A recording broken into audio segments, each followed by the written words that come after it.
assignment on it. President Hrabowski, members of the faculty, distinguished guests, friends, and fellow graduates. Last summer, I encountered a problem common among college students. I didn't want to do my laundry. At the time, I was in China doing research on bioremediation, which is the science of degrading crude oil pollution with microorganisms. Adamant to find someone else to do my laundry, I was quick to find that under the cafeteria of our university was a small laundromat run by an elderly couple. Of course, I don't speak a word of Chinese, but with the help of the English-speaking Chinese graduate students, I was able to arrange a weekly washing schedule. Every week, when I went to pick up my clothes, the old lady would stop her work and would show me a couple of pages of a bound scientific paper on geology, written in English. I was baffled as to why this poor lady would proudly page through a complicated account of soil erosion in Shandong province, when it was obvious she couldn't even read the text. After we spent several weeks talking in broken Chinese and sign language, she showed me a picture of her family. I realized then that it was her daughter that had written the paper as a master's dissertation. At the end of the summer, the couple invited my American colleagues and I to eat dumplings in the traditional Chinese farewell celebration. It was only then, when I stepped through the pinned-up sheet behind the counter of their washing store, that I realized that their washing room was not only their business, it was their home. The couple had sent their daughter through graduate school with nothing more than a washboard and an old drying machine. Although we have been born into more fortunate circumstances than the washing lady's daughter, we too are not here today solely through our own endeavors, but also through the efforts of those who have supported us. Here at UMBC, we've been blessed with dedicated educators. When I was in my second year here, I audaciously took the sophomore and junior engineering classes concurrently. It was a risky move. And after the first third of the semester, I was performing at the bottom of my class.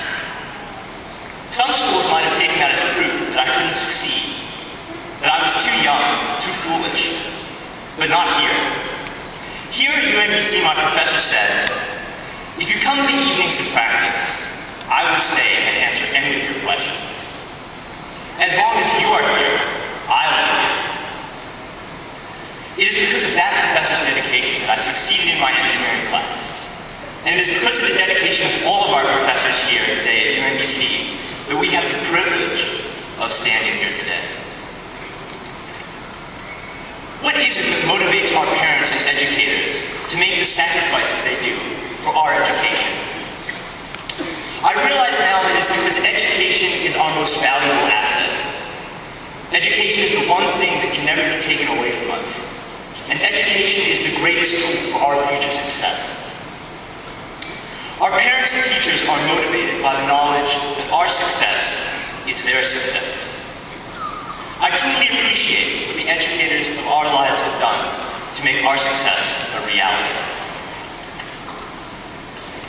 As we prepare to forge our future careers armed with our diplomas, we must remember the well-known words, "To whom much is given, much is expected." We now have the responsibility to use the gift of education bestowed on us by UMBC to address the coming challenges of our generation. I believe the chief amongst these challenges are reducing inequity in the world and developing a sustainable way of life. While traveling in China, I saw that there are still great inequalities to overcome. Though the divide between the prosperous and the poor is vast, the physical distance was often no further than the width of the street. On one side of the street stood the steel and glass buildings of financial institutions, and on the other side the shacks of subsistence farmers. I believe that education is the key to overcoming this inequality, to empowering the people of these regions to more fully contribute to their economies. With her education in hand, the washing lady's daughter will be able to cross the street and contribute more significantly to her society.